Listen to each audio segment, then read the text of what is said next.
ऊर्जा बढ़ती है। ठीक है, तो प्राण समस्त जीवों का आधार है और समस्त सृष्टि का मूल संरक्षण तत्व है। तो लिखिए इस बात को, ये एक तो पहला पॉइंट लिखिए, वायु की अंतरंग शक्ति को प्राण कहते हैं। वायु में बहुत सारी गैसेस मिली हुई हैं, पर हमारे अंदर कौन सी चीज ज्यादा चाहिए? कुछ मात्रा में नाइट्रोजन, थोड़ी मात्रा में हाइड्रोजन और बहुत सारी मात्रा में ऑक्सीजन चाहिए। वो कहां से मिल रही है? वो कहां से मिल रही है? वायु से। चारों ओर हमारे वायु व्याप्त है ना, वहीं से तो हम श्वास ले रहे हैं, है ना।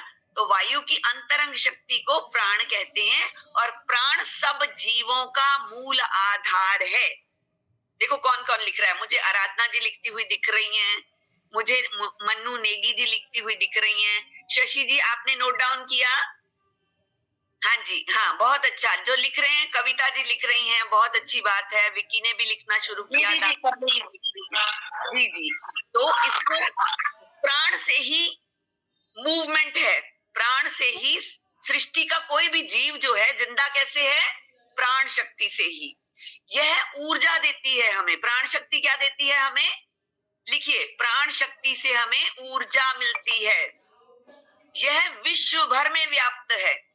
वायु सर्वत्र व्याप्त है ना, तो वायु से ही तो प्राण शक्ति ले रहे हैं हम। यह सर्वत्र विश्व भर में व्याप्त है। सृष्टि में जितने भी जीव हैं वो प्राण शक्ति से ही क्रियान्वित होते हैं। सृष्टि में जितने भी जीव हैं प्राण शक्ति से ही क्रियान्वित होते हैं। प्राण के बिना सब निर्जीव हैं, अचेतन हैं। ठीक है, तो स्वामी जी को आपने कई बार सुना होगा, प्राणः पिता, प्राणः माता, प्राणः भ्राता, प्राण श्वासा, प्राण आचार्य, प्राण ब्राह्मण। तो इसका मतलब प्राण ही सब कुछ है, हमारा माता पिता की तरह देखभाल करने वाला, भ्राता की तरह रक्षा करने वाला। प्राण हमारा श्वास है जो हम निरंतर जब से पैदा हुए तब से ले रहे हैं और मृत्यु पर्यंत ये श्वास प्राण के रूप में अंदर जाता रहता है। और यही आचार्य है, आचार्य मीन्स बहुत कुछ सिखाने वाला हमें, और यही ब्राह्मण है। तो प्राण से ही सारी हमें शक्तियां प्राप्त होती हैं। ठीक है, और प्राण के बारे में और क्या क्या कहा गया है? बहुत कुछ कहा गया है प्राण के बारे में। अब ज्यादा इसका हम विवेचन नहीं करेंगे, सिर्फ उसके बारे में बताएंगे, क्योंकि अभी आप बिल्कुल बिगिनिंग पे हो। ठीक है ना, तो उसके बाद हम बात करते हैं कि प्राण कितनी प्रकार के होते हैं। है किसी को नॉलेज? अभी किसी ने बोला था, एक जन ने बोला था कितने प्रकार के? हाँ जी, 5 प्राण होते हैं, 5। वेरी गुड, कविता को पता है कि 5 प्राण होते हैं। और किस किस को पता था कि 5 प्राण होते हैं? अच्छा चलिए, 5 प्राणों में से किसी का नाम पता है कौन कौन से प्राण होते हैं?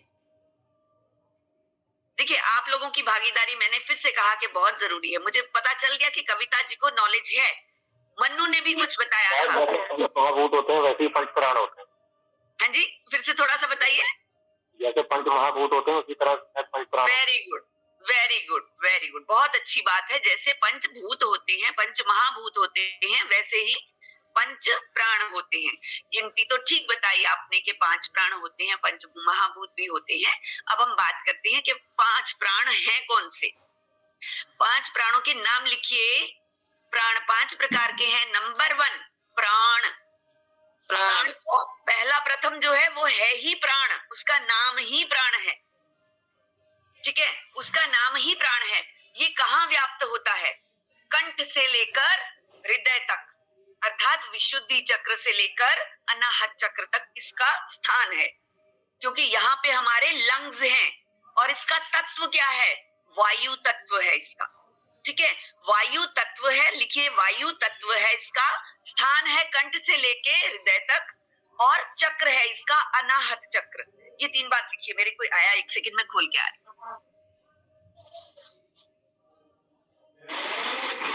दीदी अपना कैमरा ठीक कर लीजिए। और आप क्यों हाथ उठाए हैं? आप तो सबसे वरिष्ठ हैं, आपको तो पता ही होगा प्राणों के बारे में। आपकी मैंने भी बाकी लोगों को साथ सीखने की जरूरत है कि उन्हें बिल्कुल भी ज्ञान नहीं है किसी भी चीज का। आपकी टीम को सीखने की जरूरत है। दीदी मुझसे कह रही हैं? नहीं नहीं, अपने दाक्षरी दीदी से कह रही हूँ, मैनपुरी से हमारी जिला प्रभारी जुड़ी हुई है।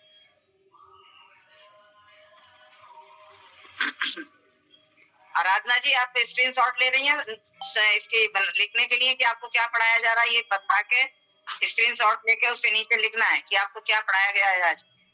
लिंक डालने के साथ साथ स्क्रीनशॉट लेके भी लिखना है। तो सभी ने आप पढ़ते हुए नहीं पियेंगी, आप पहले पी के बैठेंगी। ठीक है दीदी। आपसे नहीं पूजा जी, इनसे कह रही हूँ, आराधना जी से। इतना बड़ा कांच का गिलास बार बार पी रही थी कुछ।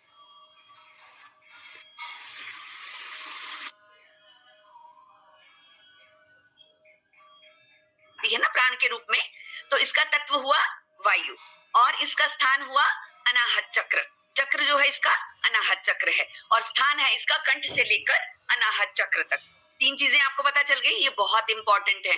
इसका क्वेश्चन भी बन के आता होता है आपके क्वेश्चन पेपर में, ठीक है, कि इसका चक्र कौन सा है, ठीक है, प्राण का तत्व कौन सा है, तो आपको पता होना चाहिए ना। वहां पे 5-6 लिखे होंगे, आपको उसमें से टिक करना होगा कि कौन सा है। तो अगर आपको पता होगा तो आप वायु को तुरंत टिक कर देंगे, ठीक है। और प्राण जो है कंठ से लेकर हृदय तक वायु को आवागमन होता रहता है, इसको कहते हैं प्राण, ठीक है। और श्वास का अंदर लेकर जाना और बाहर निकालना, इससे होता क्या है, श्वास का अंदर लेकर जाने से क्या होता है, मैक्सिमम ऑक्सीजन अंदर जाती है। ऑक्सीजन अंदर जाने से क्या होगा, ब्लड का प्योरिफिकेशन ज्यादा होगा और ब्लड का प्योरिफिकेशन ज्यादा होगा मींस ब्लड ऑक्सीजनेटेड होगा और ऑक्सीजनेटेड ब्लड हमारे हर सेल को चाहिए। और क्या चाहिए सेल्स को, पौष्टिक तत्व चाहिए। वो कहाँ से मिलते हैं, जो भोजन हम खाते हैं। तो भोजन को पचाकर उसके पचाने का काम कौन करता है, प्राण करते हैं।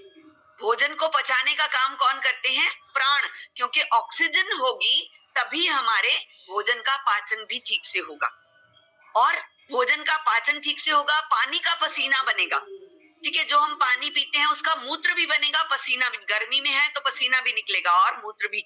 ये सब चीजें प्राण के अंतर्गत आती है, प्राण की शक्ति से ये सब कार्य हो रहे हैं, ठीक है। और रक्त का वीर्य बनना, ये भी प्राण की शक्ति से ही परिवर्तित होता है, ठीक है। ये तो था प्राण का काम, समझ में आ गया ना। भोजन को पचाना भी इसके अंतर्गत आता है, पानी को एक्स्ट्रा पानी पीना, उसका मूत्र के रूप में विसर्जन या पसीने के रूप में, रक्त का वीर्य के रूप में परिवर्तन होना, ये सभी इंपॉर्टेंट काम है जो हमारे प्राण शक्ति के द्वारा किए जाते हैं, ठीक है। नेक्स्ट है नंबर 2 अपान प्राण। नंबर 2 अपान प्राण। अब अपान प्राण क्या है, अपान प्राण वो प्राण है जो हमारे नाभि से लेके नीचे तक के सभी अंगों, जिसमें हमारे लोअर बैक आ जाती, लोअर बैक, और जंघाएं आती हैं, घुटने आते हैं, पैर आते हैं, और ये जितने भी नाभि से नीचे के पार्ट्स ऑफ ऑर्गन्स हैं जितने हमारे, वो आते हैं। अब आपने देखा होगा कई लोगों को कमर में दर्द बना रहता है निरंतर, घुटनों में दर्द बना रहता है निरंतर, टांगों में, पिंडलियों में दर्द बना रहता है, उनके अपान प्राण जो है कुपित हो गए हैं। इसलिए उनको ये रोग तभी होगा जब उनके अपान प्राण कुपित होंगे। आप डॉक्टर के पास जाते हैं तो डॉक्टर क्या करते हैं, फटाफट पेन किलर दे देते हैं। पेन किलर केमिकल्स हैं जो हमारी बॉडी के अंदर जाकर हमारे किडनी की छलनी को खराब करते हैं। ये तो आपको भी पता होगा ना। डायलिसिस कितने लोग ले रहे हैं आजकल, कभी सुना था पहले डायलिसिस का नाम? नहीं ना। तो ये सब पेन किलर्स के रिजल्ट है। तो पेन किलर नहीं लेना, हमें अपने अपान प्राण को शुद्ध कर देना। जैसे ही हमारे अपान प्राण शुद्ध होंगे, शरीर के दर्दें अपने आप से चली जाती हैं। तो अपान प्राण का क्षेत्र कौन सा हुआ, ये हुआ नाभि से लेके नीचे तक के सारे अंग, इसको गुदा तक भी बोल सकते हैं, ठीक है। और इसका तत्व क्या है, पृथ्वी तत्व। चक्र कौन सा है, मूलाधार चक्र, ठीक है। यहाँ पे मूलाधार हमारे गुदा प्रदेश के ठीक पीछे हमारे रीढ़ के अंतिम छोर पर स्थित होता है। मूलाधार चक्र हो गया, आपको स्थान का पता होना चाहिए। और नाभि के नीचे है तो गुदा प्रदेश, नाभि से लेके गुदा पर्यंत इसका स्थान हो गया। तो चक्र कौन सा हो गया, वहां पर मूलाधार चक्र स्थित है, इसलिए इसका चक्र मूलाधार हो गया। और तत्व कौन सा होगा, पृथ्वी, क्योंकि मूल जड़ कहाँ होती है, पृथ्वी के अंदर जाती है ना। किसी भी चीज की, किसी भी पौधे को देख लीजिए, उसकी जड़ जो है, जड़ को मूल बोलते हैं, तो हमारी जड़ कहाँ है, मूलाधार में। और उसका तत्व क्या हुआ, पृथ्वी। ठीक है, तो तत्व हुआ पृथ्वी, स्थान हुआ मूलाधार चक्र, चक्र हुआ उसका मूलाधार, और उसका स्थान हुआ नाभि और उसके नीचे का प्रदेश, नाभि से गुदा पर्यंत। ठीक है, यहाँ पे प्राण जो काम करते हैं वो क्या करते हैं, एक तो हमारे मल का विसर्जन करने में काम आते हैं, मूत्र का विसर्जन करने में। जब गर्भावस्था में बच्चे को नीचे की तरफ सरकाने का काम कौन करता है, अपान प्राण करते हैं। ठीक है, अधोवायु निष्कासन का काम कौन करते हैं, अपान प्राण करते हैं। तो अपान प्राण के 5-6 काम समझ में आ गए आपको। ठीक है, अभी किसी किसी को आपने देखा होगा कॉन्स्टिपेशन बनी रहती है, वो ये जो बाजार के आते हैं ना कितने चूर्ण और वो सब, वो लेते रहते हैं। ठीक है, कभी कुछ ले रहे हैं कभी कुछ ले रहे हैं, फिर भी बोलते हैं कब्ज ही नहीं ठीक होती। उनके भी अपान प्राण कुपित है, गैस ज्यादा बनती है, अपान प्राण कुपित है, अधोवायु निकलती नहीं, बोलते पेट खड़ा हो गया, मतलब नीचे से निष्कासन नहीं हो रहा, मीन्स अपान प्राण कुपित हैं आपके। तो ये हो गया अपान प्राण की नॉलेज। उसके बाद हम चलते हैं, तो कईयों के मैंने बता दी ना, घुटनों में कमर में जो दर्द बना रहता है वो भी अपान प्राण की कुपित होने से हो जाता है। आगे चलते हैं, आगे है समान प्राण, नंबर 3 लिखिए, समान प्राण। कुछ किसी को नॉलेज है समान प्राण की? अच्छा, मैंने जो पहला प्राण बताया वो क्या था, प्राण, उसका नाम क्या था, प्राण। उसके साथ एक सिस्टम जुड़ा हुआ है एक बॉडी का, वो भी मैं आपको बताना चाहूंगी, रेस्पिरेटरी सिस्टम, मतलब श्वसन प्रणाली, प्रणाली जुड़ी हुई है उसके साथ। एक प्रणाली कौन सी जुड़ी है, श्वसन प्रणाली, उसके साथ प्राण का संबंध है। समझ में आ गया ना, श्वसन से ही तो संबंध है प्राण का। अच्छा, दूसरा मैंने बताया अपान प्राण। अपान प्राण का कौन से सिस्टम से संबंध है, एक्सक्रीटरी सिस्टम। एक्सक्रीटरी मतलब विसर्जन क्रिया, विसर्जन क्रिया मतलब जिसमें हमारा मल मूत्र का विसर्जन होता है, उसका संबंध किससे है, अपान प्राण से। अब हम बात कर रहे हैं समान प्राण। समान प्राण से भी एक सिस्टम जुड़ा हुआ है। अभी मैं पहले वो बताती हूँ कि समान प्राण का स्थान कौन सा है। इसका स्थान है हृदय से लेके नाभि तक, हृदय से लेके नाभि तक। और इसका तत्व क्या है, अग्नि तत्व। लिखिए, इसका तत्व लिखिए अग्नि तत्व, और इसका चक्र लिखिए मणिपुर चक्र, क्योंकि जठराग्नि मणिपुर चक्र में स्थित होती है। और तत्व अग्नि हुआ तो जठर और अग्नि, पता चल गया हमें कि यहाँ पे अग्नि है तो तत्व इसका अग्नि होगा। अब जिसका जठराग्नि से संबंध है, जिसका मणिपुर चक्र से संबंध है, उसका कौन से सिस्टम से संबंध होगा, कुछ सोच के बताइए, कौन से सिस्टम से संबंध होगा? सिस्टम से आपको पता चल पाचन क्रिया, पाचन क्रिया, वेरी गुड, बहुत अच्छे विकी, बहुत बढ़िया।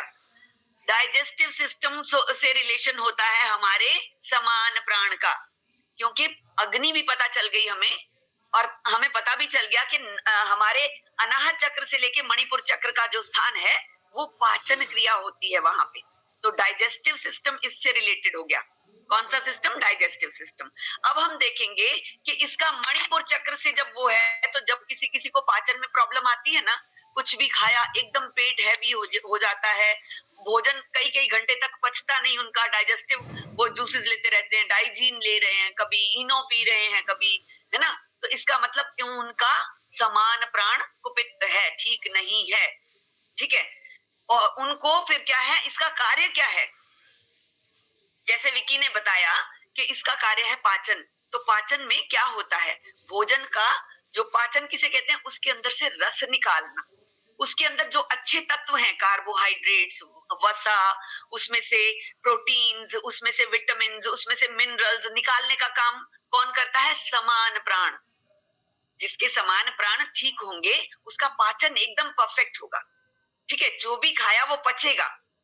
वरना क्या होता है, यूडीएफ की प्रॉब्लम हो जाती है, अनडाइजेस्टेड फूड आपका बाहर निकलना शुरू हो जाता है। आपने कई बार नोटिस किया, वैसे तो हम नोटिस ही नहीं करते आजकल, वो कमोड सिस्टम हो गया है, तो कभी अपने पखाने को नोटिस ही नहीं किया हमें।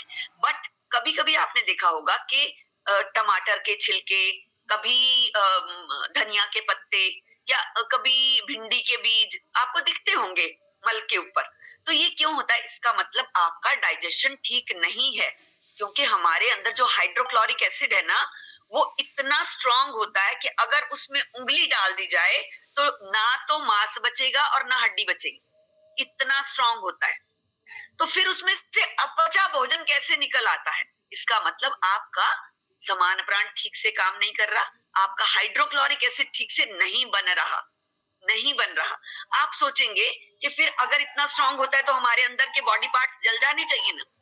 नहीं, प्रभु ने जो सिस्टम बनाया ना, इतना सोच समझ के बनाया। वहां म्यूकस की पूरी लेयर होती है, म्यूकस की लेयर इतनी स्ट्रांग होती है जो हमारे हाइड्रोक्लोरिक एसिड को एक्टिव होते हुए भी बॉडी पार्ट्स को नुकसान नहीं पहुंचाने देती। ठीक है, ये प्रभु की ऐसी संरचना है।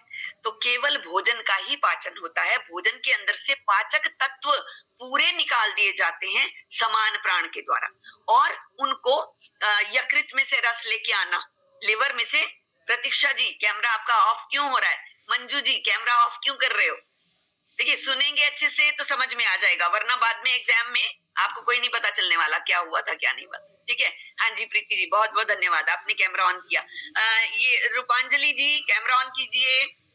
हाँ जी, अभी हम बात कर रहे हैं कि यकृत में से और प्लीहा में से रसों को लेकर आने का काम भी समान प्राण करता है, और भोजन में मिक्स करके भोजन को पाचन योग्य बनाता है, भोजन को पाचन योग्य बनाता है समान प्राण। ठीक है, तो समान प्राण हमारे लिवर को भी एक्टिवेट रखता है, प्लीहा को भी एक्टिवेट रखता है, अग्नाशय, जो भी हमारे पाचक रस बनाने वाले जितने भी बॉडी के ऑर्गन्स हैं उनको एक्टिवेट रखने का काम समान प्राण करता है।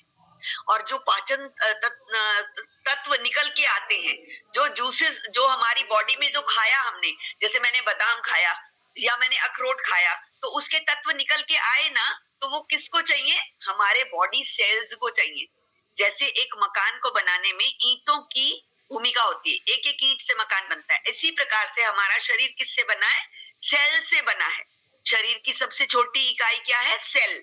और सेल को क्या चाहिए जीवनी शक्ति के लिए? एक तो ऑक्सीजनेटेड ब्लड चाहिए और दूसरा पोषक तत्व चाहिए।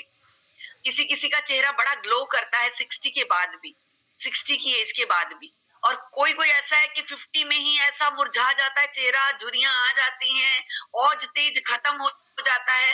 मींस उसके अंदर समान प्राण ठीक से कार्य नहीं कर रहे। मैं ये नहीं कहती कि वो अच्छा नहीं खा रहा, क्योंकि अच्छा तो अपनी तरफ से सभी लोग खाते हैं।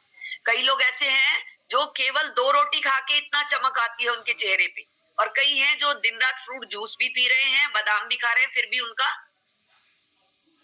दिखाई नहीं देता, चेहरे का की रौनक खत्म है। कारण क्या है? समान प्राण ठीक से कार्य नहीं कर रहे, पोषक तत्वों का निष्कासन नहीं हो रहा। ऐसे ही जो हम खा रहे हैं उसमें से 30-40% निकला, बाकी स्टूल में चला गया। तो वो सोचते हैं कि यार मैं मल्टीविटामिन भी खा रहा हूँ, मैं तो बहुत अच्छी से अच्छी चीज खा रहा हूँ, तो फिर भी मेरी मतलब चेहरे पे औज तेज आवा नहीं है, फिर भी वीकनेस फील होती है। एक दिन फास्ट नहीं रखा जाता हमसे, है ना, हम कह रहे कमजोरी फील हो रही है। भैया जो हम खा रहे हैं, स्वामी जी से देखिए क्या खाते हैं पूरे दिन में, है ना, हमारे सामने जीवित उदाहरण है और कितना कार्य करते हैं। आप उनको अपनी आंखों से देखें तो हैरान रह जाएंगे, इतनी कार्य क्षमता उनकी है। 3 बजे उठ के लग जाते हैं और कितना दिन भर इतना उनके ऊपर काम है, वो सारा करना, इतने लोगों की स्वास्थ्य की देखभाल करना, ये सब कहाँ से क्षमता आती है? उन्होंने योग से अपने शरीर के सारे प्राणों को इतना स्ट्रांग बना लिया है कि वो पूरी शक्ति से, और एक बच्चे की तरह उनकी स्किन है, एक बच्चे की तरह ऊर्जावान है वो, है ना। तो हमारे सामने तो जीवंत उदाहरण है उनका। ठीक है, तो ये तो थे हमारे समान प्राण। आगे हम बात करते हैं व्यान प्राण। लिखिए, नंबर 4 पे आते हैं व्यान प्राण। अब व्यान प्राण कहाँ है? समस्त शरीर, इनका प्लेस कौन सा है? समस्त शरीर, क्योंकि सर्कुलेटरी सिस्टम आता है इसके अंतर्गत। सर्कुलेटरी सिस्टम, ब्लड का पूरे शरीर में संचरण किससे होता है? व्यान प्राण से। व्यान प्राण का तत्व है जल तत्व। लिखिए, व्यान प्राण का तत्व है जल तत्व, और जल हर लिक्विड को कहते हैं हम। जल तत्व क्या है? जो भी लिक्विड है वो जल तत्व के रूप में, चाहे वो रक्त हो, चाहे मूत्र हो, चाहे आप जो पानी पी रहे हैं, कोई जूस पी रहे हैं, सब जो है जल तत्व में आता है। तो जल तत्व इसका तत्व है और चक्र है इसका स्वादिष्ठान चक्र। स्वादिष्ठान चक्र कहाँ होता है? नाभि से नीचे और हमारे जो मूत्रेंद्रिय है उसके ठीक पीछे, इन दोनों के बीच में होता है स्वादिष्ठान चक्र। अब स्वादिष्ठान चक्र पर ही हमारा मूत्राशय है, समझ रहे हैं आप?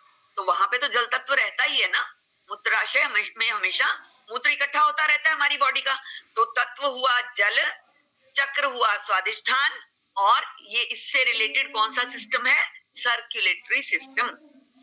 पूरे समस्त शरीर में, जो संपूर्ण शरीर में रक्त का संचार होता है व्यान प्राण की वजह से होता है। ठीक है, तो इसका कार्य क्या है? संपूर्ण शरीर में स्थूल या सूक्ष्म जो भी हमारा शरीर है उसमें जितनी नाड़ियां हैं, देखिए नाड़ियां और नसों में बहुत फर्क है। नसें दिखाई देती हैं, नाड़ियां दिखाई नहीं देती हमारे, वरना तो हमारी नाभि के बीच में से 72 लाख नाड़ियां निकलती हैं। कोई ऐसा एक्सरे है, कोई ऐसा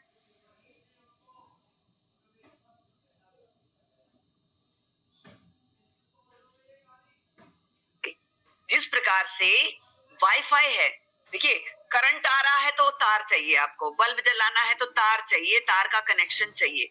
पर मोबाइल है, इसमें आवाज आ रही है वाईफाई से, वाईफाई से आ रही है ना आवाज, तो वाईफाई दिखता है क्या किसी को? वही कार्य नाड़ियां करती है शरीर में, पूरी ऊर्जा उनसे संवाहित होती है पर दिखती नहीं है। जैसे वाईफाई आती है आवाज, पूरा सब काम करता है पर दिखता नहीं है। और जो विद्युत है उससे तार जोड़ना पड़ता है हमें, इससे कोई तार नहीं जोड़ना पड़ता। सेम वे हमारी बॉडी में नाड़ियां व्याप्त हैं लाखों करोड़ों की संख्या में। ये ऋषि मुनियों ने देखा अपने अंतर्मुखी ध्यान से। आज तक कोई मशीन नहीं बनी जो नाड़ियों की फोटो ले सके। ठीक है, तो नाड़ियां ऊर्जा का संवहन करती हैं, एक छोटे से छोटे सेल से लेके पूरे मस्तिष्क से लेके पैर के अंगूठे के नाखून तक नाड़ियां व्याप्त हैं। तो ये अदृश्य शक्ति है, उनमें भी व्यान प्राण व्याप्त है। व्यान प्राण उन, देखिए ये ध्यान रखिए, व्यान प्राण हमारी अदृश्य नाड़ियों में भी व्याप्त है। और जो रक्त की संचार लेके जाने वाली नसें हैं उनमें भी व्याप्त है, क्योंकि रक्त का संचार हो रहा है, ऊर्जा का भी संचार हो रहा है। तो ऊर्जा का संचार कर रहे हैं व्यान प्राण नाड़ियों के द्वारा, और रक्त के संचार के साथ जिस तरह से इलेक्ट्रिसिटी का परिवहन होता है दिखाई देती है। तो ये कार्य है इसके। अब कंठ से के तो सॉरी, इसका शरीर पूरा जो है व्यान प्राण के अंतर्गत आता है, क्योंकि संपूर्ण शरीर में ऊर्जा का संवहन, रक्त का संचार सारा इसके आता है अंतर्गत। तो ये थी व्यान प्राण की व्याख्या। अब आपको समझ आ गया, सर्कुलेटरी सिस्टम इसके अंतर्गत आता है। रक्त संचार प्रणाली पूरे शरीर में जो रक्त का संचार एक एक सेल तक पहुंचाती है। अगला और आखिरी उदान प्राण। क्या नाम है? उदान प्राण। लिखिए 5 नंबर पे उदान प्राण। कंठ से लेके कपाल तक, ये पोर्शन बच गया था ना हमारा, कंठ से लेके कपाल तक ये है उदान प्राण का। कंठ में कौन सा चक्र है? विशुद्धि। और यहाँ ब्रह्मरंध्र। तो ये यहाँ पे जितने ऑर्गन्स हैं, जिसमें हमारी आईज आ गई, कान आ गए, मुख, जिह्वा, नासिका, इसके अतिरिक्त ब्रेन, सबसे बड़ी बात ब्रेन पावर, न्यूरोलॉजिकल सिस्टम पूरा, पीनियल, और यहाँ पे क्या है? Master glands. 2 मास्टर ग्लैंड्स हैं हमारी, पीनियल और पिट्यूटरी। इन सब का संचालन करता है उदान प्राण। किसी की मेमोरी पावर बहुत जल्दी खत्म हो जाती है, हर चीज को भूल जाते हैं, 40 के बाद ही भूलना शुरू हो जाते हैं, तो उनको जो प्रॉब्लम आती है भूलने की समस्या, वो क्या है? उदान प्राण वीक होते जा रहे हैं बहुत तेजी से। ठीक है, तो पीनियल ग्रंथि, पिट्यूटरी ग्लैंड, ये हमारे थायराइड को कंट्रोल करती है। सिर्फ थायराइड को नहीं, पूरे शरीर में जितने भी हार्मोन्स बनते हैं, अगर किसी जगह भी इम्बैलेंस है तो पीनियल पिट्यूटरी ग्लैंड पहले निर्देश भेजती हैं कि भैया पूरी करो, हार्मोन्स की कमी पूर्ति करो। अगर पूरी नहीं हो पा रही उस ऑर्गन से, जैसे सपोजिंग थायराइड में T3 हार्मोन नहीं बन रहा, पैराथायराइड ग्रंथि और थायराइड ग्रंथि 2 हैं, जो T3 और T4 हार्मोन्स बनाती हैं। तो ये क्या करती है, पीनियल ग्लैंड उनको निर्देश देती है कि भैया बनाओ, T3 क्यों कम बन रहा है। तो निर्देश आने के बाद वो कार्य करने की क्षमता नहीं है उसमें कुछ ऐसा हमने खान पान गलत किया कि T3 हमारा काम निकल नहीं पा रहा, पूरी मशीनरी उसको बना नहीं पा रही। तो ये क्या करती है, ये अपनी तरफ से T3 बना के TSH उसको बोलते हैं, थायराइड स्टिमुलेटिंग हार्मोन, यहाँ से बना के भेजती है कि भैया जाओ, TSH बना के भेजती है कि जाओ भैया वहां जाके बैलेंस करो, थायराइड ग्रंथि ठीक से काम नहीं कर रही, T3 नहीं बन रहा। फिर TSH आके निर्माण करता है T3 का। समझ रहे हैं आप। तो ये मास्टर ग्लैंड है हमारे ब्रेन की। कोई भी ऑर्गन, मैंने तो आपको बहुत नजदीक का उदाहरण दिया, हमारे किडनीज तक जितने भी हमारे सिस्टम है सबको एक्टिवेट करने का, हार्मोन सिक्रेशन का काम सब पीनियल पिट्यूटरी ग्लैंड कर रही है। आजकल आपको देखने में मिलता होगा कि इम्बैलेंस ऑफ हार्मोन्स हो रहा है। मैं कई समय से ज्यादा तो नहीं जा रही, नहीं, तो पीनियल पिट्यूटरी ग्लैंड आपकी एक्टिव नहीं है, इसलिए आपके हार्मोन्स में इम्बैलेंस हो रहा है। बेटियों को देख रहे हैं आप, PCOD, PCOS की प्रॉब्लम आ रही है, इम्बैलेंस ऑफ हार्मोन्स।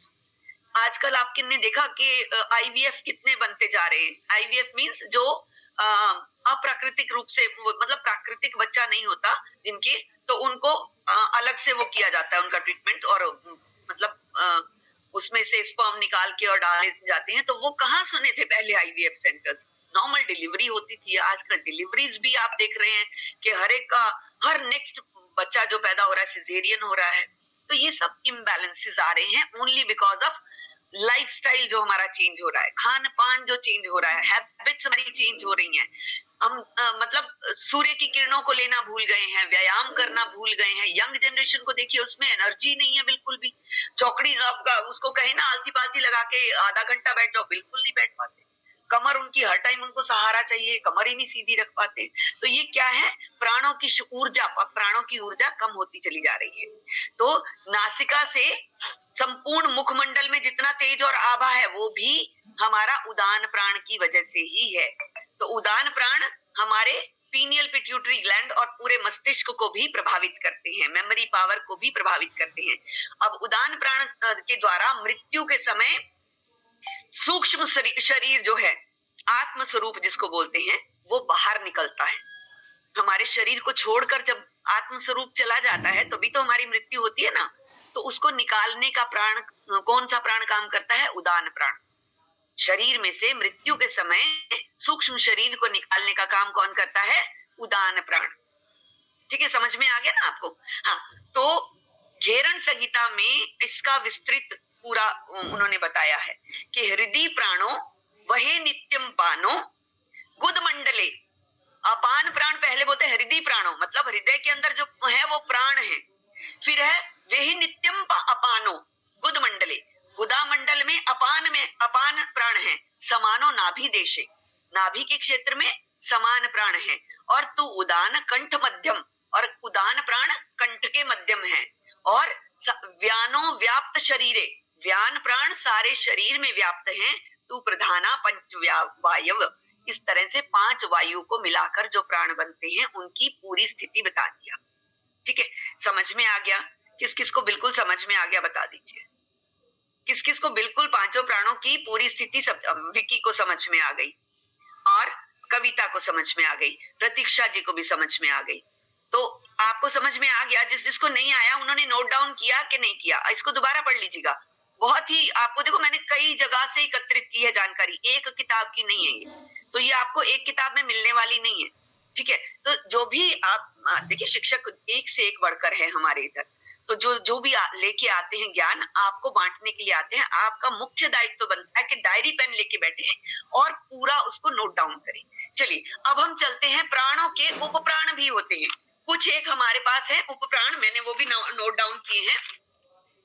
उपप्राण हमारे होते हैं 5। जैसे 5 प्राण हैं तो लिखिए उपप्राण भी कितने होते हैं, 5। उपप्राण भी 5 हैं। तो कौन कौन से हैं, नाग, कूर्म, कृंकल, देवदत्त और धनंजय। लिखिए नाग नंबर 1, नाग प्राण, ये उपप्राण है, प्राण नहीं लिखेंगे इसको। नाग, नाग ये प्राण के अंतर्गत आता है। प्राण का उपप्राण है नाग। लिखिए, प्राण का उपप्राण है नाग।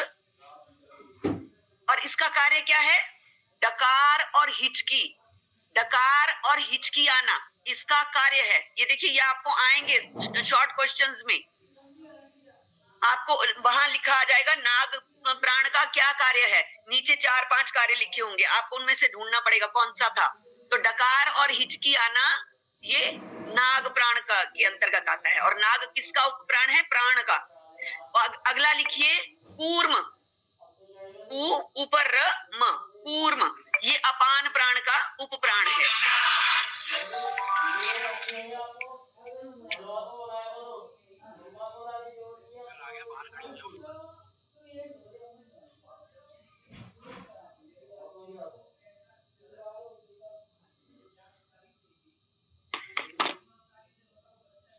तो उपप्राण है अपान प्राण का कूर्म, ठीक है। उसका क्या काम है? पलकें झपकाना, पलकों को झपकाते हैं हम कूर्म की वजह से, कूर्म प्राण की वजह से, जो कि अपान प्राण का उपप्राण है।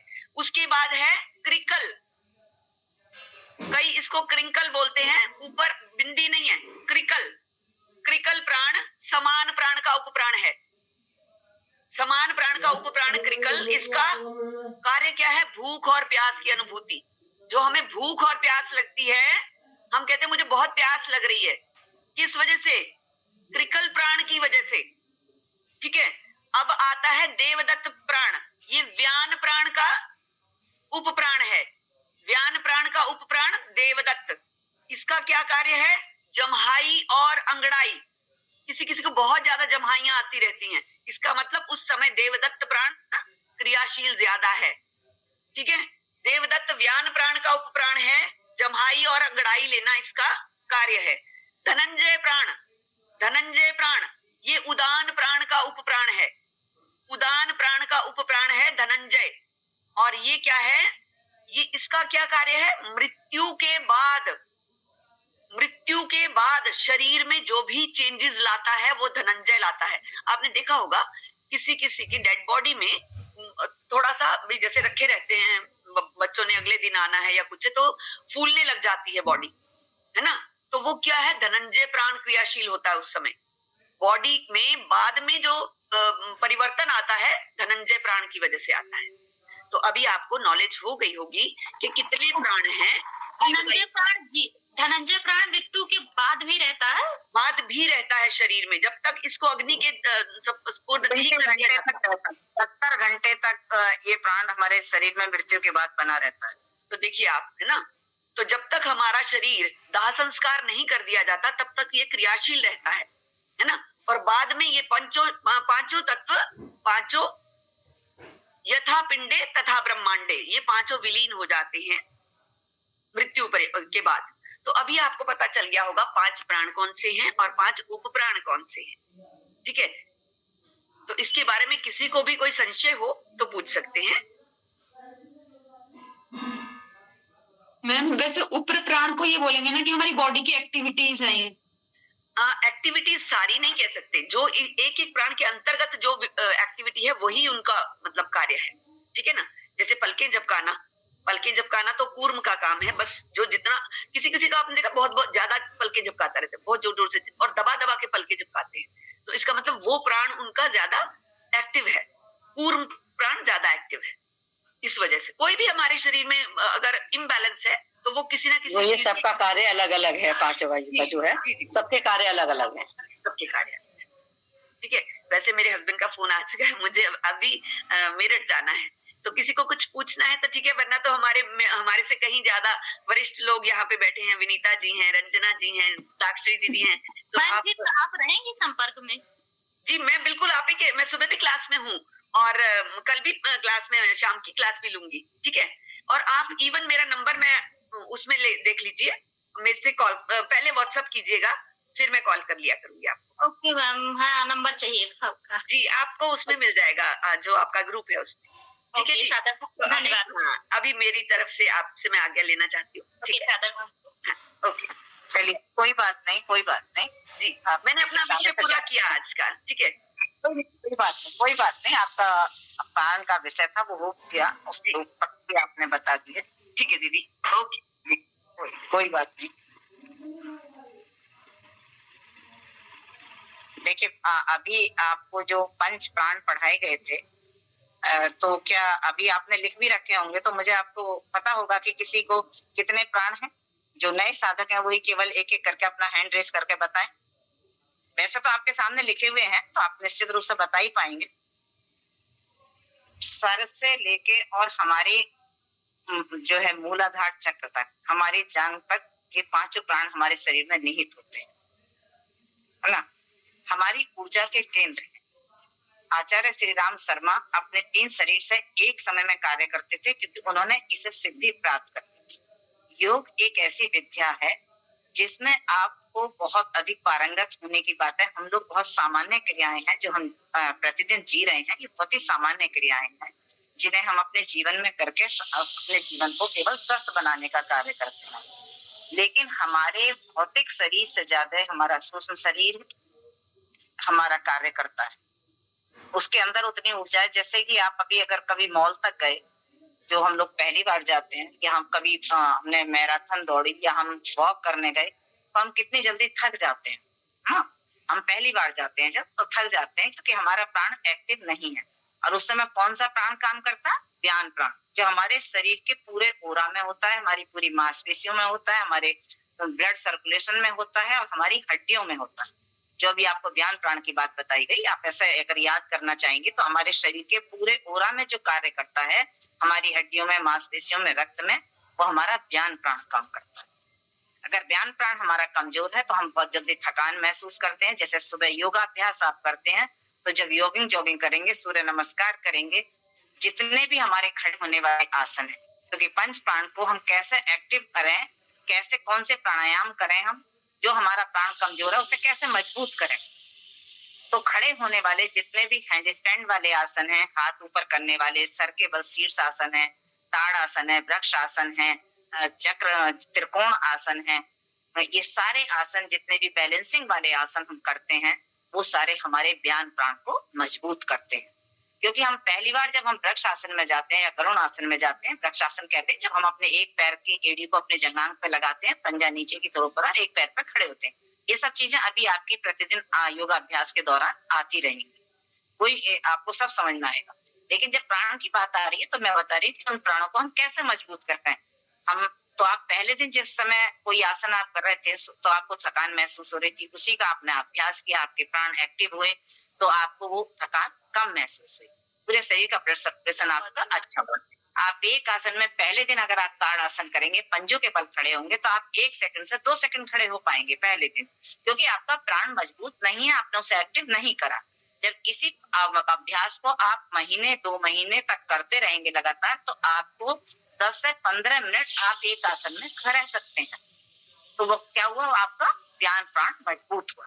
तो जितने भी हैंड बैलेंसिंग वाले आसन हैं, हमारे खड़े होने वाले आसन है, हाथों के बल चलने वाले आसन है, श्रद्धा स्वामी जी को आपने देखा होगा, दोनों जैसे हम पैर से चलते हैं, श्रद्धा स्वामी जी अपने हाथों से दोनों से वैसे है, दोनों हाथों से भी चलते हैं। वो सीधे भी उतने ही चल पाते हैं और हाथों के बल भी वैसे ही चल पाते हैं, क्योंकि उनका प्राण बहुत अधिक मजबूत हो गया। उनका 50 साल का अनुभव है, प्रतिदिन का अभ्यास है। आते हैं दूसरे प्राण की तरफ, जो आपको तो क्रमबद्ध तरीके से प्राण से लिखवाया गया है, तो आप इससे कंफ्यूज ना हो कि हमें तो ऐसे लिखाया गया था, ये ऐसे क्यों। मैं इसलिए आपको ये बात बता रही हूँ क्योंकि इन प्राणों को हम कैसे याद रख सकते हैं। दूसरा प्राण हमने अपना व्यान प्राण, जो हमारे पूरे शरीर के ओरा में है, हमें याद हुआ, हमारे हड्डियों में, हमारी मांसपेशियों में, हमारे रक्त में। दूसरे प्राण की तरफ आते हैं हम अपने कंठ तक, अपने उदान प्राण की तरफ आते हैं, जहां हमारा विशुद्धि चक्र होता है, जो हमारे कंठ प्रदेश से संबंधित, स्वर संबंधित, हकलाना, तुतलाना, थायराइड और हमारा जो हमें सोते हुए आपको खर्राटे आते हैं, उस स्वर संबंधित जितना भी आपका कार्य करता है वो आपका उदान प्राण करता है। किसी का उदान प्राण कमजोर है तो उसको खर्राटे आएंगे, उसको थायराइड होगी, उसका स्वर ठीक नहीं होगा, उसको मौसम परिवर्तन होने से गले में खराशें होती रहेंगी। तो इस तरीके से ये हमारा दूसरा प्राण काम करता है, उदान प्राण। और यहीं पे हमारे विशुद्धि चक्र है। चक्र हमारे जहां नस नाड़ियां क्रॉस करती हैं, उस जॉइंट पर चक्र होते हैं, और उन चक्रों को हम इसे कैसे एक्टिव करते हैं, उदान प्राण को? प्राणायाम कौन सा करते हैं? प्राणायाम करते हैं उज्जाई प्राणायाम, जो मैंने बताया था। इस तरीके से जो हम उज्जाई प्राणायाम करते हैं तो हमारा उदान प्राण एक्टिव होता है। जिसका उदान प्राण कमजोर है उसे ये बीमारियां होंगी। इसके बाद आते हैं हम अपने किसी को खर्राटे आ रहे हैं तो वो अपने उज्जाई प्राणायाम करें। आसन कौन सा करते हैं? सिंह आसन, जो आपको जीभ बाहर निकाल के कराया जाता है, वो सिंह आसन करता है। तो हम जो भी प्राण हमारा कमजोर है, उस अभ्यास को हम ज्यादा करेंगे, अपने प्राणों को मजबूत करेंगे। उसके बाद आता है आपका, सीधे आप गले तक आ गए, इसके बाद आएगा आपका अनाहत चक्र, जो आपके हृदय चक्र है, जहाँ अनाहत चक्र है और प्राण है, जो हमारे जीवन का आधार है। तो कहाँ पर है ये? हमारे हृदय के बीच में, दोनों चेस्ट में, जहाँ तक हम डायफ्राम तक बात करते हैं, वहां हमारा ये प्राण है, जहाँ हम कहते हैं हमारी आत्मा का निवास होता है, हमारा आत्मा परमात्मा का मिलन होता है। तो आत्मा परमात्मा का मिलन कब होता है? जब तक हमारे प्राण है। हम प्राण खत्म हो गए तो हमारी आत्मा शरीर से छोड़कर चली गई, हम कुछ नहीं हुआ। तो इस प्राण को हम मजबूत कैसे करते हैं? कि अगर ये प्राण किसी का कमजोर है तो उसे कौन सी बीमारियां होंगी? उसको टीबी हो सकती है, उसे अस्थमा हो सकता है, उसे इन्फेक्शन जब बहुत जल्दी हो सकता है, संक्रामक रोग बहुत जल्दी हो सकते हैं, क्योंकि वो ऋतु परिवर्तन में जैसे ही सांस लेगा, बाहर जाएगा, तो उसको संक्रामक रोग जल्दी घिरेंगे। कोरोना किसको हुआ था? जिसका प्राण कमजोर थे। तो सत्य स्वामी जी बार बार ये बात कहते थे कि जो है भुजंग आसन करो, प्राणों को मजबूत करो। और प्राणों को मजबूत करने के लिए हम क्या करते हैं? भस्त्रिका प्राणायाम। और आसन कौन से करते हैं? आसन कौन से करते हैं? सबसे ज्यादा इसमें हम आसन जो हमें फायदा करता है, जो हम शलभासन करते हैं, भुजंग आसन करते हैं, बैक बेंडिंग के हम जितने भी आसन करते हैं, जो सुबह कराया गया था, आपको कराया गया था ना, उष्ट्रासन। उष्ट्रासन, क्योंकि हम पृथ्वी की गुरुत्वाकर्षण की शक्ति की तरफ आते हैं, तो हम उष्ट्रासन जिसमें हम करते हैं, तो हमारे वो प्राण सबसे ज्यादा एक्टिव होता है। क्योंकि हम जब पीछे जाते हैं तो हमारा चेस्ट खुलता है, हम जब भुजंग आसन में जाते हैं तो भी हमारा सीना खुलता है। और वक्ष विकासक क्रिया जो हम योगिंग जॉगिंग के अभ्यास में करते हैं ना, हाथ आगे करके पीछे जाते हैं, दोनों हाथों को फैलाते हैं, वक्ष विकासक क्रिया। तो इसको करने से क्या करा? हमने अपने प्राण को मजबूत किया। तो हमें पता चला कि हमारा प्राण कमजोर था, तो हमें कौन सी बीमारियां हुई? टीबी, अस्थमा, फेफड़ों का इन्फेक्शन, हमारे फेफड़े कमजोर हैं। तो ये सारी बातें हमें पता चली, हमारा प्राण कमजोर है। तो हमने वही आसन और वो प्राणायाम ज्यादा करा। प्राणायाम कौन सा करेंगे आप? भस्त्रिका प्राणायाम करने से हमारा क्या होगा? प्राण मजबूत। इसके बाद हम नीचे आ जाते हैं अपने नाभि पे, जहाँ हमारा मणिपुर चक्र है। और क्या प्राण है? समान प्राण, जो हमारे डाइजेशन सिस्टम से संबंधित है, पाचन तंत्र से संबंधित है।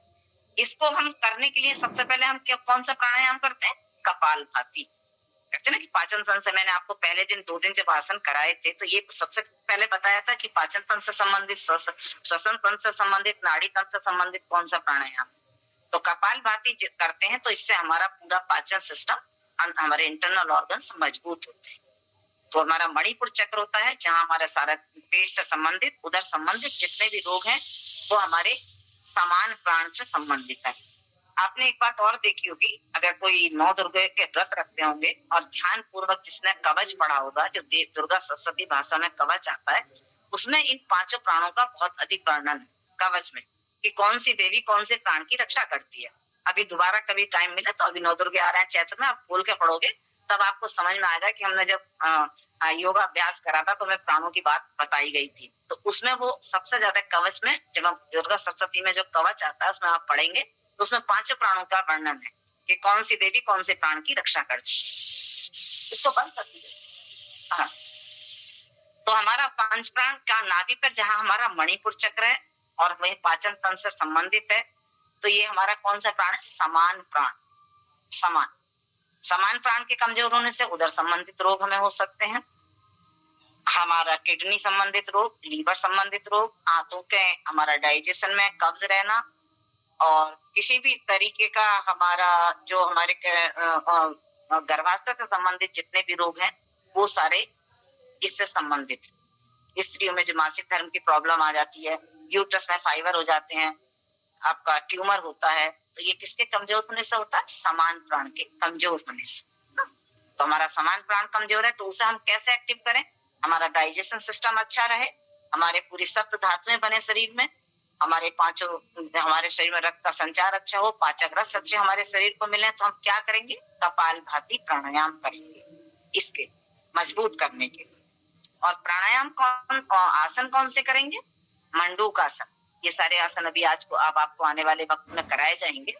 तो मंडूक आसन जब हम अपने दोनों हाथों को अपनी मुट्ठी बना के ऐसे अपनी नाभि पे रखते हैं और सांस छोड़ के आगे झुक जाते हैं वज्रासन में, और हमारा जो है शशक आसन है, हमारा चक्की आसन है, पश्चिमोत्तान आसन है जो मैंने आपको कराए थे दोनों सुबह, तो ये सारे हमारे समान प्राण को मजबूत करते हैं।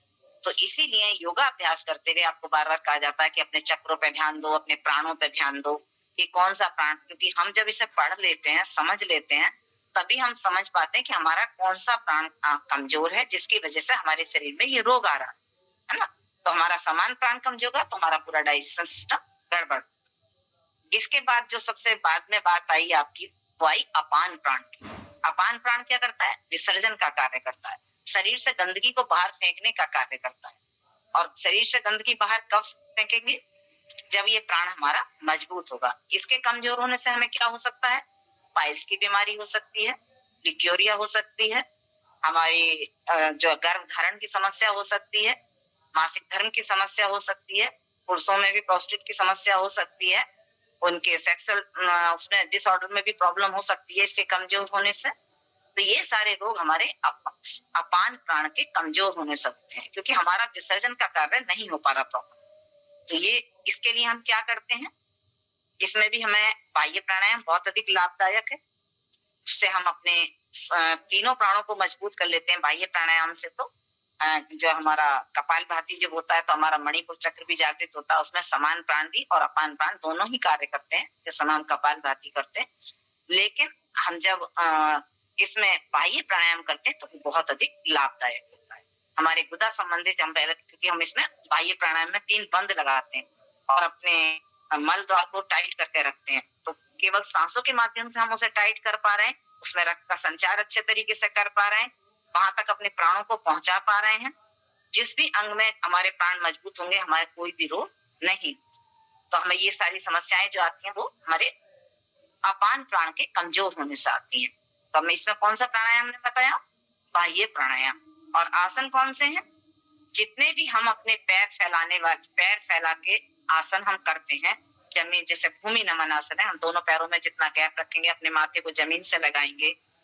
जो सवेरे आपको करा रहे थे स्थित कोणासन, कटी सौंदर्य आसन, चक्र आसन, ये जितने भी आसन हम करते हैं इनसे हमारा ये प्राण मजबूत होता है, हमारा मल विसर्जन अपने आप अच्छे तरीके से हो जाता है, हमें कब्ज नहीं रहती, हमारा ये मासिक धर्म बिल्कुल प्रॉपर तरीके से होता है क्योंकि ये प्राण हमारा मजबूत हो जाता है।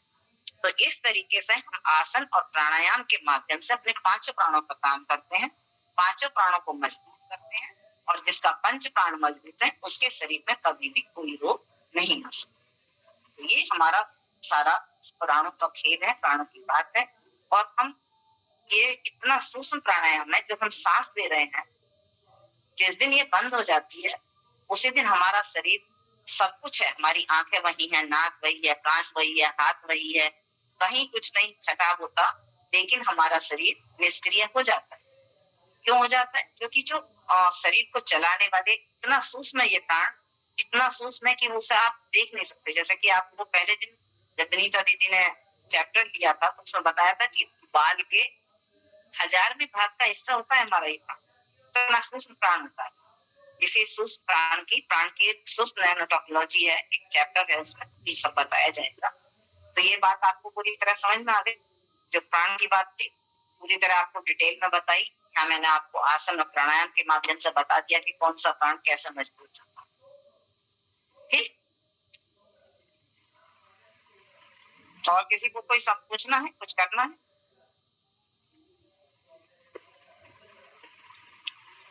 चलिए, बहुत सुंदर। अगर अच्छी बात है, आप सबने ध्यानपूर्वक सुना और आपको समझ में आया सब कुछ, तो ये बहुत अच्छी बात है। सवेरे को ध्यान रखेंगे, जिस समय आप प्राणायाम करेंगे तो आपको निश्चित रूप से पता रहेगा कि हमारा कौन से प्राण पे कहाँ एक्टिव है। जैसे आप जब मंडूक आसन में आएंगे तो आपको पता चलेगा हमारा जो है समान प्राण मजबूत हो रहा है, वहां पे प्रेशर आ रहा पूरा नाभि पे। चक्की आसन करेंगे, इसमें पश्चिम उत्तान आसन करेंगे, जानुशिरा आसन करेंगे। तो ये जितने भी आसन हम करेंगे वो सारे इसी के लिए हैं। चलिए, और कोई बात किसी को पूछनी है? समय भी हो गया है तो यहाँ पूर्ण करते हैं। मैम, इसकी एक PDF होगी क्या? ये जो अभी आपने प्राण वाला करवाया था बहुत अच्छा चैप्टर लगा है ये। जी जी, बहुत अच्छी है। मैं एक्चुअल में बाहर प्रयास करूंगी, मेरे पास इस समय यहाँ किताब नहीं है जो मैं आपको उसका पीडीएफ डाल दूं। अगर मेरे पास पंच प्राण की अगर पीडीएफ पड़ी होगी पिछले सत्र की तो मैं देख लूंगी, उसको डाल दूं। जी जी मैम। जी जी, डाल दूं। अगर पिछले उसमें होगा कि पिछले चैप्टर में भी है, हर सत्र में हो रहा है पीडीएफ जो भी होंगी। देखिए हम पीडीएफ डालेंगे, लेकिन पीडीएफ डालने के बाद ना आप उसको प्रिंट आउट निकाल लीजिए ताकि आपको सारी चीजें अच्छे तरीके से समझ में आए।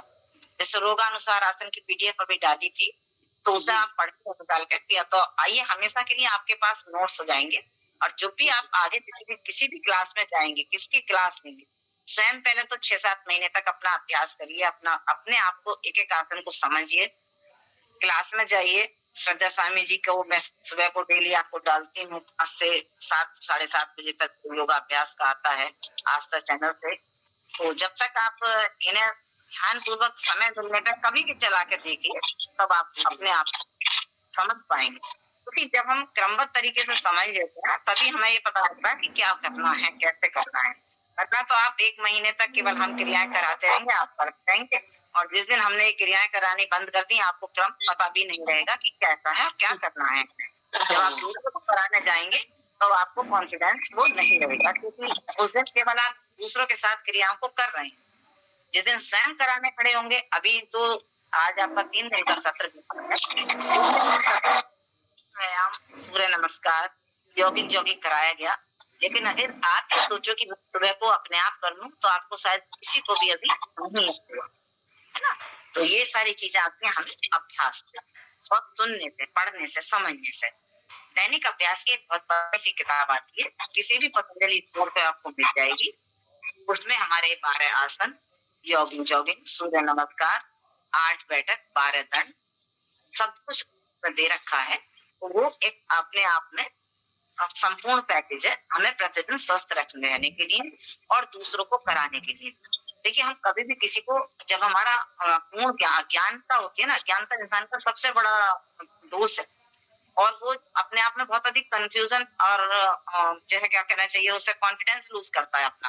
भाई जब उसे स्वयं तो वो कैसे कराने जाएगी, किसी को के बारे में पता नहीं है तो आप कैसे करोगे, क्या बताओगे।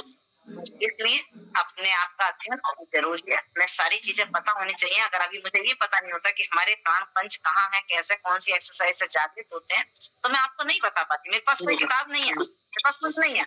मैं तो ऐसी जगह पे हूँ इस समय आई हुई या मेरे पास कुछ नहीं है, लेकिन क्योंकि हमारा अभ्यास अपना करने का लंबे टाइम से है, तो इसलिए हमें ये सारे अष्ट चक्र, पंच प्राण, पंच महाभूत, पंच उपप्राण, ये सारी चीजें करते करते, समझते पता है कि कहाँ क्या चीज है।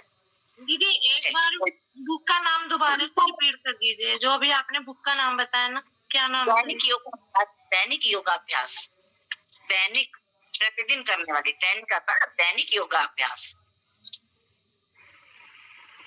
मैम आपको तो सारी नॉलेज है, एक एक चीज की, कोई भी चैप्टर जो करा के जाता है उसके बाद आप अच्छे से बड़े प्रैक्टिकल भी, थ्योरी भी, सारी चीज, एक कोई भी चीज आपको अछूता है ही नहीं आपको।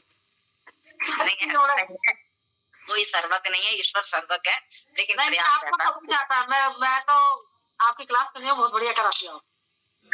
मुझे लगता है आप बहुत पुरानी साधक लग रहे हैं, पहले से जुड़े हुए थे किसी और सत्र में भी। कोई बात नहीं, बस सब ऐसे ही हम लोग ध्यान रखेंगे, पढ़ेंगे, प्रतिदिन हर चीज को सुनेंगे, क्योंकि हम श्रद्धा स्वामी जी की उसको भी अब जब भी हमें टाइम मिलता है, हम सब्जी काट रहे हैं, कोई और कार्य कर रहे हैं, जब हम बैठने का कार्य कर रहे हैं, तो हम कम से कम चला लें, सुने, कुछ तो हमारे कानों में पड़ेगा, कुछ तो हमें समझ में आएगा, है ना। इसलिए अधूरा ज्ञान नहीं कभी भी होना चाहिए। कहते ना क्यों, देखा दाखी करते हो छीजे काया बाढ़े रोग। तो कभी भी देखा दाखी कोई कार्य नहीं करना चाहिए हमें, जब तक हमें उसकी जानकारी ना हो। सीधे होकर बैठेंगे, अपना शांति पाठ करेंगे, गहरी लंबी सांस भरेंगे,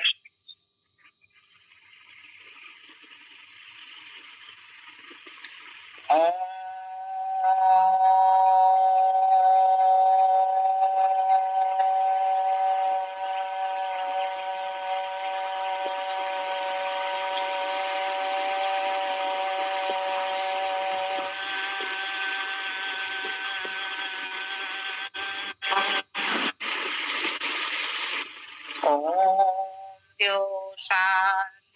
अंतरिक्षं शांति पृथ्वी शांतिराप शांति वनस्पतयः शांति विश्वे देवा शांति ब्रह्म शांति सर्वगं शांति शांतिरेव शांति सामा शांतिरेधि ओम शांति शांति शांति सर्वरिष्ठासु शांति भवतु ओम श्री परमात्मने नमः श्री गुरुवे नमः। सभी को प्रातःकालीन बेला में फिर से हम आपके साथ जुड़ेंगे। तब तक के लिए सबको शुभ रात्रि। ईश्वर से कृपा आपका जीवन सुखमय मंगलमय रहे, आप निरोग रहें। इसी कामना के साथ हम प्रातःकालीन सत्र में फिर से जुड़े। ओम सत्य। हरिओम दीदी। ओम जी ओम। ओम दीदी। ओम जी ओम।